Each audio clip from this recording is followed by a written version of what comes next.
Okay, we're going to be jumping into the 6th week here. I'm going to provide a quick overview of what you have to get done this week. Here's just a quick snapshot here. You've got the overview here, and then the items due down here. I'm going to go ahead and click on this and get started. The big things I want you to know this week are the 6 criteria air pollutants. I want you to know the health effects of each of the air criteria pollutants. I want you to know the largest source of air pollution, discuss strategies to combat air pollution. We're going to be talking about hazardous waste, cradle to grave, know the different types of waste, and identify strategies to reduce waste. These are the things that are due this week. You have a group discussion, which I'm going to make you divide up into groups here, and know that if you jump in and you become the leader first, that will be an extra credit point for you.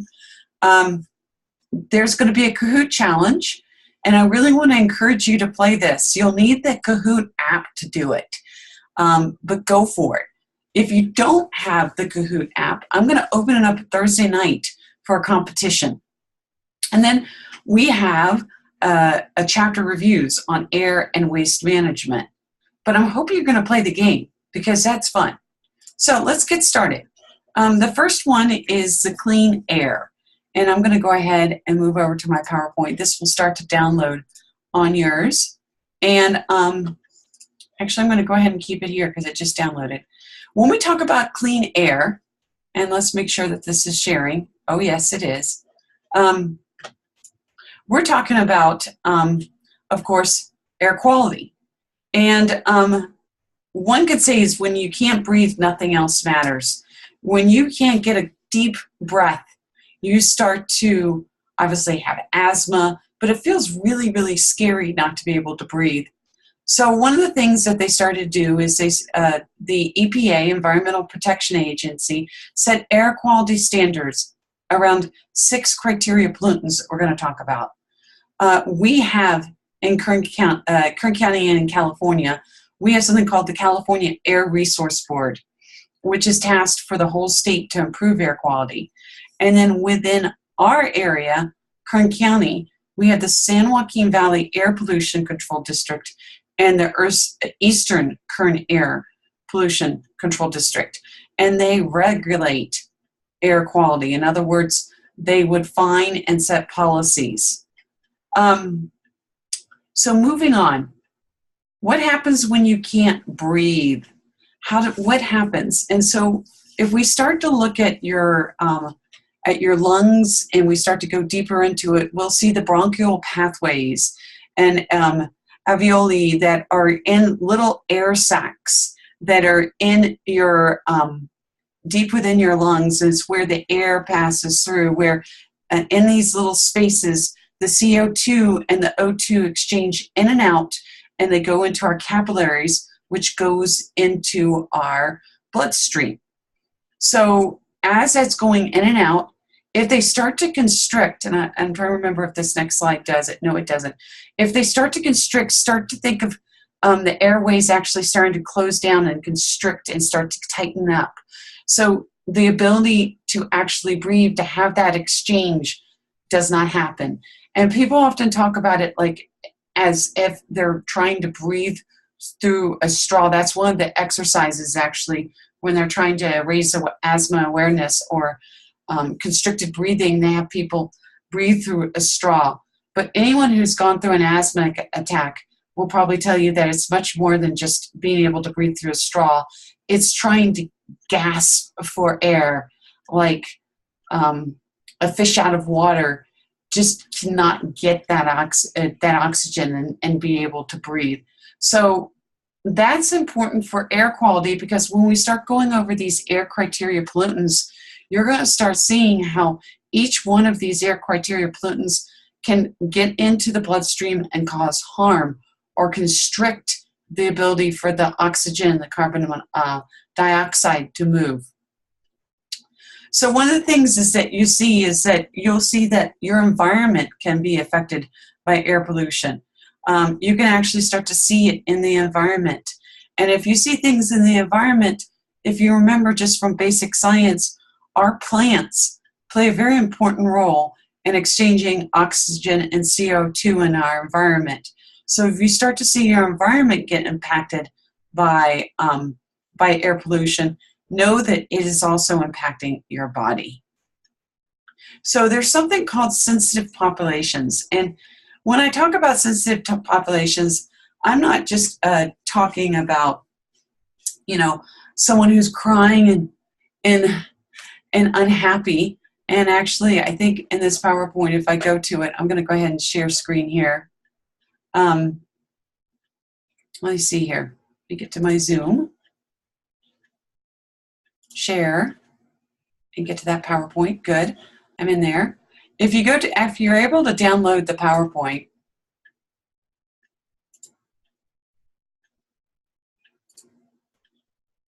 from the current slide,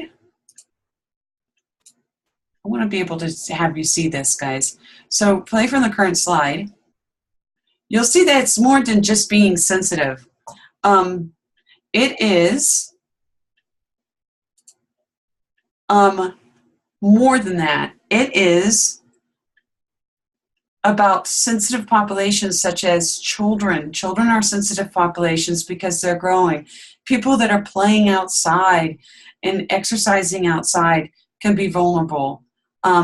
People who are working outside and having a lot of exposure to different chemicals and to the environment. And then, of course, it's our older population too.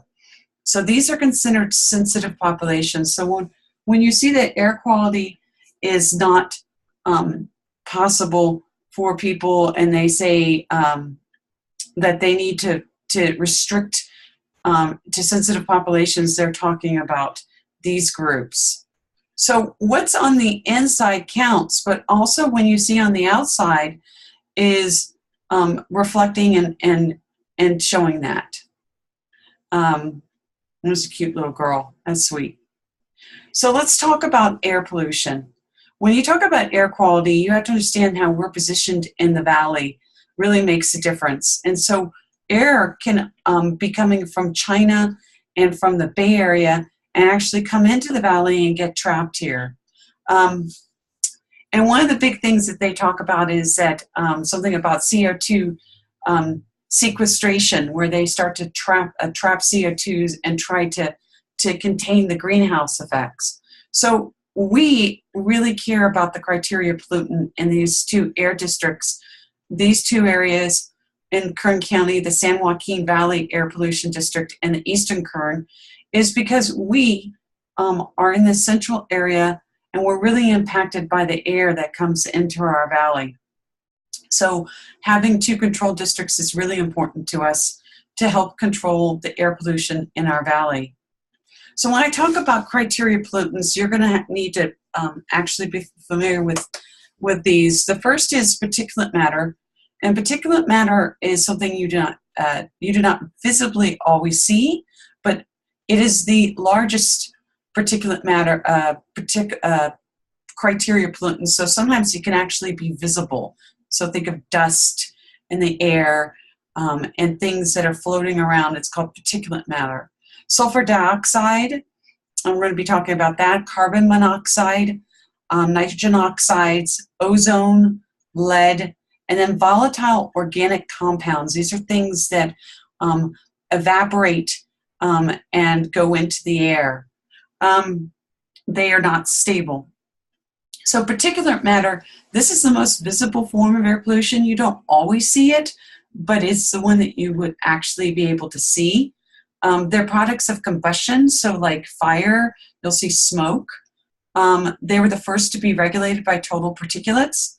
And in 6 studies, death rate higher, the cities who had higher particulate matters, they had higher death rates. So when you live in a place that has high particulate matter, that death rates actually increase. This is really important. When I say particulate matter, the smaller particulates are the ones that penetrate deep into your lungs and the ones that you need to be very concerned about. In 1987, they set it to PM10, and in 1997, they set it to 2.5. So these are the small particulate matters that can actually get embedded into your lungs and then actually pass through into your bloodstream, and they can affect lung disease and heart disease. This is very important. People who are exposed to particulate matters like us, for example, in the Kern County, we have higher risk for lung disease and heart disease than other populations. Sulfur dioxide is the combustion of sulfur-containing fuels such as coal, and it irritates the respiratory system, and it's responsible for something called acid rain, and it also damages the respiratory tract. Carbon dioxide is a very toxic gas, and you might have heard sometimes people can get carbon monoxide poisoning where they've been exposed to something that's leaking. It doesn't have an odor, so that's why they have these alarm systems. Most of it was produced in motor vehicle exhaust, but they've really reduced it now. People in the past used to try attempt suicide by taking, a pipe and putting it back into the car to get carbon monoxide poisoning. But now it would take a lot to get that because we've really reduced it in our cars. But you need to know that it is something that's very dangerous. When we have carbon monoxide in our environment, it's also very, very harmful to patients with cardiovascular disease. And if you think about it, how carbon monoxide operates, it doesn't like to stay as carbon monoxide. It likes to bond with another oxygen. And if you think back to chemistry, you know how some chemicals like to bond, and they're very responsive, and they react very easily. Well, carbon monoxide is one of those, and it bonds to oxygen. So think about it. If you inhale carbon monoxide and you're exposed to carbon monoxide, it will start to take oxygen. And what are you literally doing? You're literally suffocating yourself because you're taking that oxygen and it's binding in your bloodstream. So think about it. It makes total sense that it would start to deplete the oxygen. And you would start to get headaches and impairing mental processes. So you would become disorientated. So that's carbon monoxide. And then there's something called oxides of nitrogen, NOx. And this is something that is released by motor vehicles, and it's responsible for those beautiful sunsets where we have those yellow, brownish, sunnish, golden sunsets. And when you see those days, don't get too excited because it's NOx in our environment and it's reacting. This irritates the respiratory tract. It's responsible for acid rain, and it contributes to the ozone formation. So it starts to actually create a lower ozone. And you can see that the main sources are on-road motor vehicle exhaust, off-road equipment, and power plant emissions. Let's talk about ozone. What's the big deal about ozone? And let me just summarize it to you this way. If it's up high, it's great. It protects the environment from UV, and it protects our Earth. And the higher up it is, and it protects our ozone, it's great. When it drops down low, it actually can create irritation and irritating to our eyes and respiratory system, and it increases mortality from cardiovascular and respiratory diseases. So it is not something good. We do not want low ozone. We don't want our ozone to be down. And so our goal is to reduce ozone in our environment so that we do not create more of it. So that's the ozone standard. So here's another way of doing it. When we look at ground level ozone formation, we have the sun light hitting, and it starts to combust with other sources, and it creates NOx and other volatile organic compounds. And then this creates ozone. When we have ozone down low, again, it's bad nearby, and if it's up high, it's good. If it's down low, it actually creates problems with our lungs and our trees. Make sense? I love this graphic. Lead Lead is another one that we do not want to have exposure to. People can actually get exposure to it through lead-based paint and lead gasoline. So we took it out of our paint and our gasoline. And it's very, very, very damaging to children. Any exposure to this lead at low levels, it can actually impair a child's intellectual abilities and their development. And then we have other pollutants. So we have Clean Air Act directed EPA to set standards for 180 others. So of course it's just not the 6 criteria air pollutants, but there are all these other air pollutants. And then they added, as of 1993, they added asbestos, mercury, and all these other list of ones. But these are not the criteria pollutants. So, but these are air pollutants that we're constantly monitoring. I mentioned the 6 criteria air pollutant, and I want you to focus in those big main 6, but know that EPA is constantly monitoring all these others too. And there are other sources. When you think about this, there's something called stationary sources where you can actually see it directly emitted. So stationary sources would be like a plant that's emitting fumes into the air. Mobile sources, would you think about cars? You have direct sources, which would go back to those stationary sources and mobile sources, so you could see the source. And then you have indirect sources where a source is being released and then it's reacting into the environment.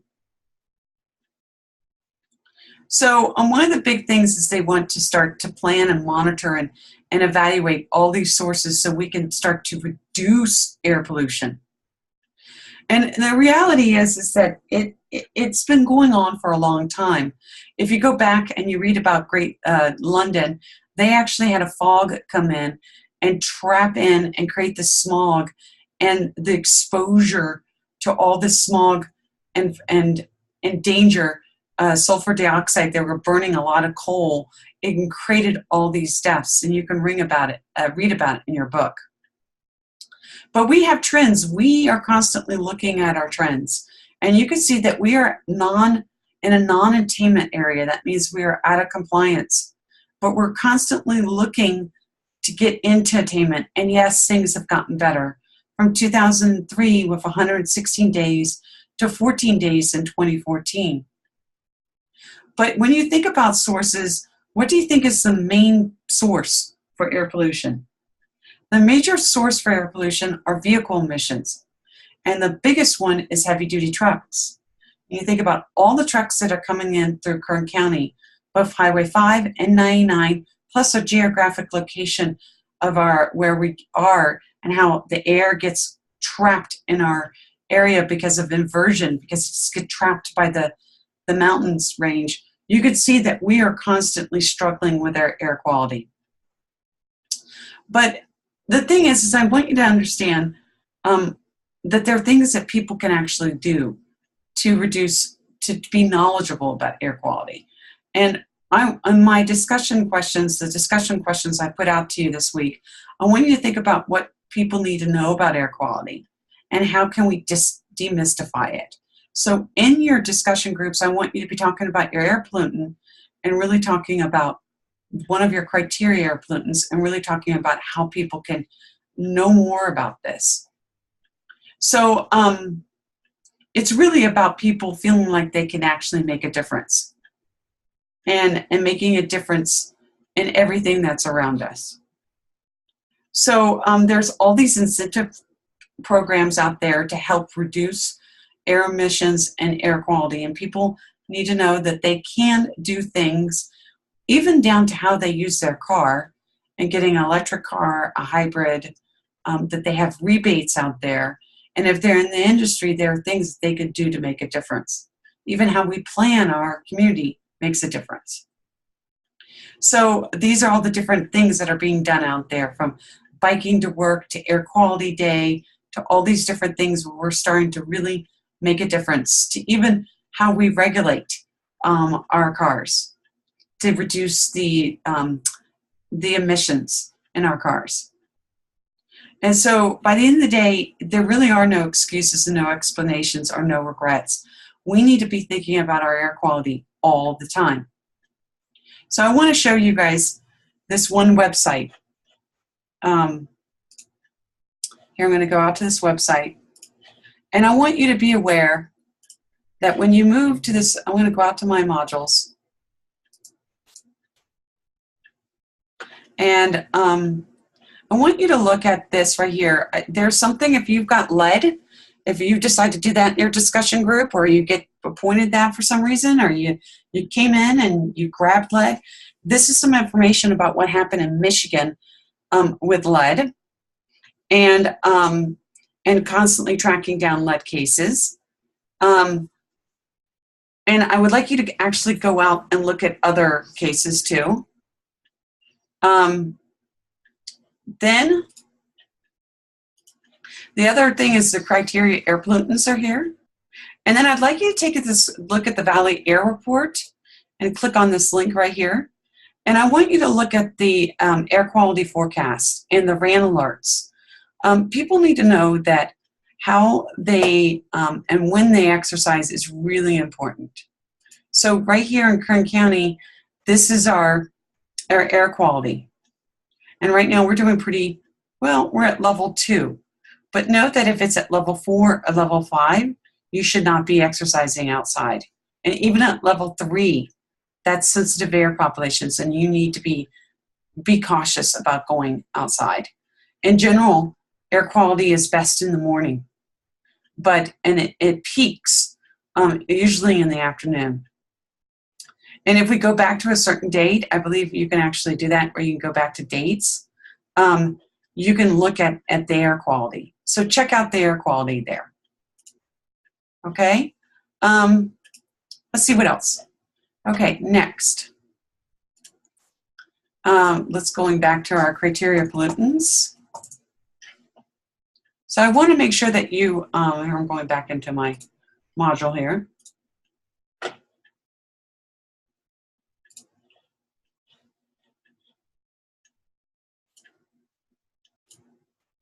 Great. So now we're back in here, and let's take a look at those websites. And then I'm going to then have you go on to waste, Kern Waste, and be aware of waste management. So let me go ahead and get that PowerPoint going up here. I got a lot of pictures in this one. So when we look at this one, we're going to be talking about open dumps. One of the big things that, here, let me make sure I'm sharing this page. Oh, yes, I am. So we used to constantly do open dumps, and we used to do this thing where we'd burn trash. That's now illegal to burn trash. We used to dump in rivers. We know now that that's illegal with the Kern River, not to the Kern River, but the Clean Water Act, okay? One of the things we've made is that we outlawed open dumps, outlawed in 1976. And so we do this thing now where we cover our dumps eventually. And we make sure that we keep things safe and we control the populations of vermin, you know, rats and mouses. As I mentioned, that it became illegal to do incinerators in 1970, and it became illegal to pour waste into rivers, lakes, or oceans with the Clean Water Act. We need to know with landfills that they need to be dry and they need to be clay soil. So they can't be like sand and where things can leak into it. They need to be lined with plastic, and they need to be drained for liquids. They also need vents to control explosive gases, because when you start to trap trash and different things and materials, gases can build up and they can actually explode. There is a fee for disposing of 1 ton of municipal waste, and municipal waste is anything that's not hazardous. And there's a higher cost in the Northeast United States. So like New York City, which, by the way, only in this landfill only takes waste from the World Trade Center cleanup. So that's pretty much been closed back. One of the biggest drawbacks to landfills is they take up a lot of space. So here's a landfill. And here's a picture of a landfill. Do you see how they have a plastic wrap there and they fill it up. They've got vents and they're venting and getting the gas out. And then eventually they're going to cover it up. And yes, landfills can become golf courses in the future, and they could be used again in the future, but they're things they cannot be used for. So, for example, they won't start to put houses and tracks and living arrangements on top of it, but they can use it again if it's taken care of. So there's something called biosolids, which I know you guys read about in the last chapter, where they separate sludge out and then they ship it out and they put it out on the fields. And right now we have a lot of biosolids coming from LA where they put it out on our fields. So know that that's something else where we get rid of waste. Okay, it does not go into a landfill. It's separated out, and it's separated out somewhere else. Now, if we have hazardous waste, can it be disposed in a landfill? The answer is no. Hazardous waste cannot be pushed into a landfill. One of the big things is they're trying to push away all hazardous waste and away from landfills, and they're also trying to get people to recycle more. So how it works is that I want to move to that. Oh, this slide really should be up, because let me tell you, we move it up to here, it'll move better, because hazardous waste cannot go into a landfill. Okay, so I want to make sure that you know that. And hazardous waste means you have to actually bring it to another site. So that's anything with paint or LCD light bulbs, those what are those called? Neon light bulbs, because they have mercury in them. So you have to take them to a different place. Okay, so now one of the big things they're trying to do is they're trying to reduce the amount of waste that goes into landfills. And what's the best way to do that? Recycle. So it goes in, manufacturers, retailers, we consume, we get second users, it goes to waste management, we have collectors who collect the waste, we have recyclers, and then we have refurbishers. This is for electronic waste. Now, here's the problem with electronics and waste. They often cannot go into landfills in the United States because they're considered hazardous waste. So guess what they do? They get routed to outside of the United States, where they do not have laws for hazardous waste, where they get pushed out there, and then they get refurbished out there, and they get disposed of out in these countries. So that's just good to know, that every time you're disposing of an iPhone or some electronic waste, it is not going into a landfill. It's going somewhere else.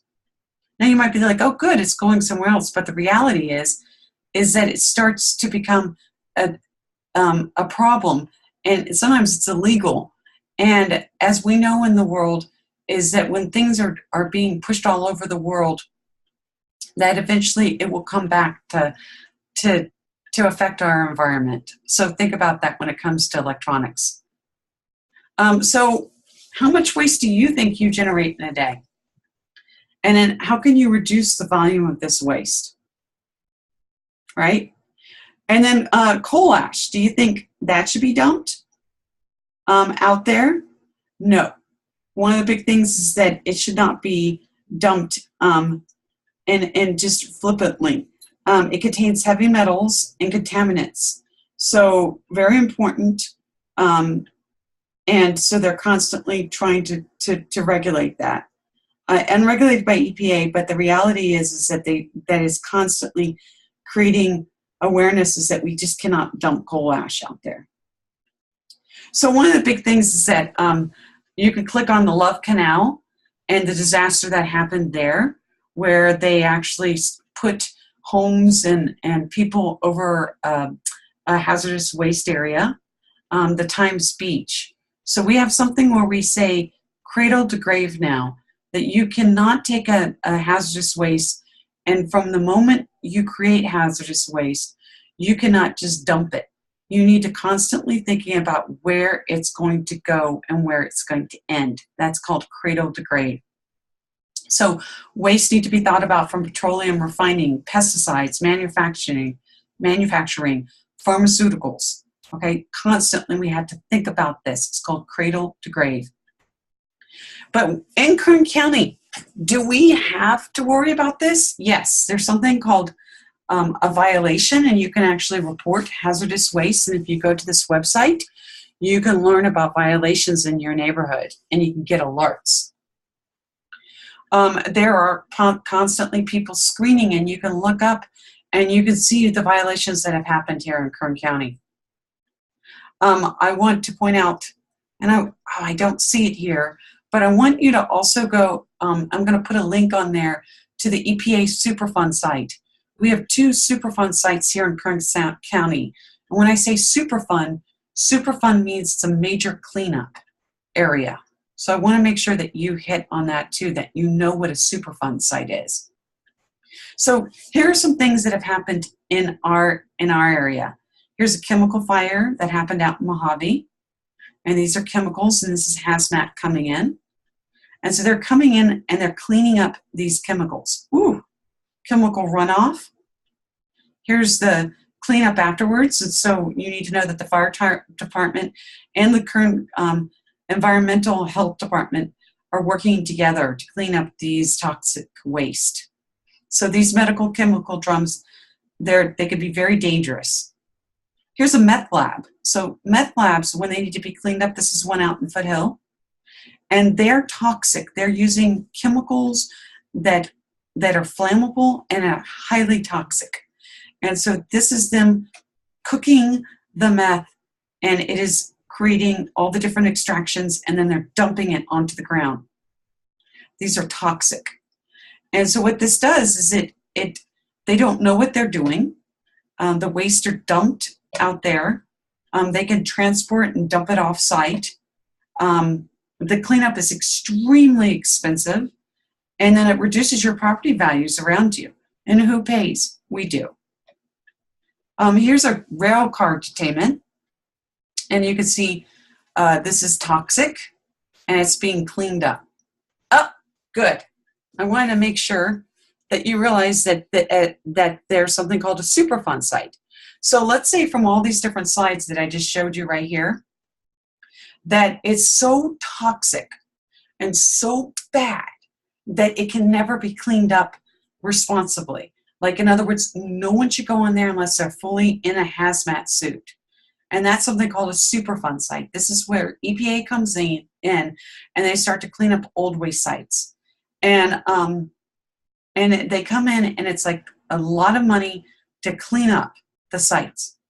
So if you do a search for Superfund sites, if you go out to this website, you'll see that we have a couple sites here in Kern County. And you might find that you live near one. So my question is, do you know that you could be living near a Superfund site? Do you know your exposure to pesticides? Do you know your exposure to the materials around you?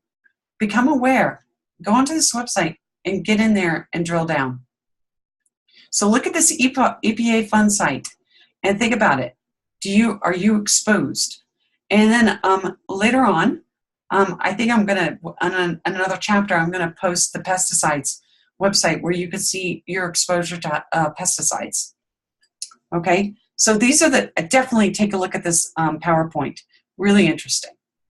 Okay, so I'm going to move on here and say these are the things that I really want you to cover this week. I want you to hit through the Clean Air Act, and then I want you to hit through all of the Superfund in Brownsfield in California. Take a look at those.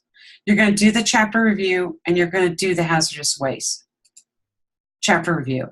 Make sure that you do the criteria air pollutants, and you're going to jump into a discussion question. The first one who jumps into a discussion group, you will become the leader, and you need to make sure that you post before Friday.